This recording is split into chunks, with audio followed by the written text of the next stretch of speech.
চল চল চল ঊর্ধ্ব গগনে বাজে মাদল, নিমিনি উতলা ধরণী তল, অরুণ প্রাচীর তরুণ দল, চল রে চল রে চল।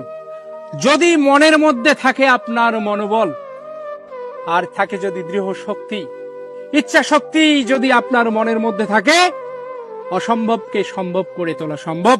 তো আমি একটা কথাই বলবো আপনাদের, আপনারা যারা আমার অডিয়েন্স আছেন, আপনারা ভালো জানেন আমি মোহাম্মদ সাজু কাজী অসহায় মানুষের পাশে থাকার জন্য আজকের এই আমার পদযাত্রা। আমি চেষ্টা করি বরাবরই অসহায় হতদরিদ্র পড়ে আছে ঘরের কোনায়, তাদেরকে আপনাদের সামনে প্রেজেন্ট করি। আমি জানি না কতটুকু ভালো লাগে আপনাদের, আমি বরাবরই চেষ্টা করি তাদেরকে আপনাদের সামনে তুলে ধরার জন্য। আজ এসেছি নতুন আমার আর পরিবারের দেখা করানোর জন্য, যিনি কিনা দৃঢ় মনোবল আর ইচ্ছা শক্তিকে কাজে লাগিয়ে আজকে তার অবস্থান সম্পর্কে আমি শুনে অবাক হয়ে গেছি, আপনারাও হয়ে যাবেন।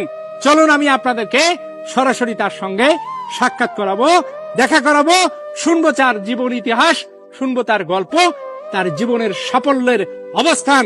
চলে আসেন আমার সঙ্গে।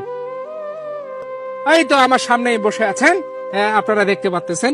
এ কিন্তু সম্পর্কে আমার ভাতিজা হয়। আপনারা অনেকেই একে দেখেছেন সোশ্যাল মিডিয়ায় বিভিন্ন অবস্থানে। আমি তার সঙ্গে আপনাদের সাক্ষাৎ করাবো এখন। বাবা ভালো আছে না? আচ্ছা, মাশাআল্লাহ। তো আসলে বাবা তোমার নাম কি? আমার নাম মোহাম্মদ মানিক রহমান। মোহাম্মদ মানিক রহমান। জি। আসলে বর্তমান তুমি কি করতেছো এখন? আমি তো হাজী মোহাম্মদ দানেশ বিজ্ঞান প্রযুক্তি বিশ্ববিদ্যালয়ে চান্স পেয়েছি। মাশাআল্লাহ মাশাআল্লাহ। আলহামদুলিল্লাহ। আমার সাবজেক্ট হচ্ছে মেকানিক্যাল ইঞ্জিনিয়ারিং। পুরি সর্বনাশ, মেকানিক্যাল ইঞ্জিনিয়ারিং। জি। তো আসলে তোমার এসএসসি রেজাল্টটা যদি একটু বলতা।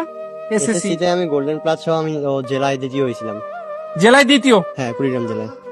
সো গাইজ, আমি একটা কথাই বলেছিলাম আপনাদেরকে, এই যে ইচ্ছা শক্তি মানুষকে অনেক দূরে নিয়ে যায়। এ কিন্তু আসলে জন্মগত, আপনারা দেখতে পাচ্ছেন ওর দুটো হাত নেই, ও কিন্তু আসলে দুটো হাত নেই, আর বাম্পাটা মানে একটু ছোট।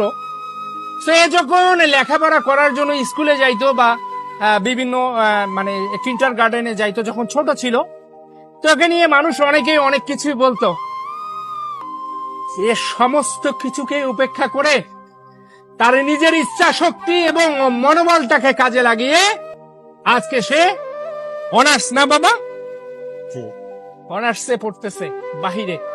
এই কুড়িগ্রাম জেলায় এসএসসি তে যার দ্বিতীয় স্থান অধিকার করেছেন, দ্বিতীয়, এটা কিন্তু আসলে চারটিখানি বিষয় নয়।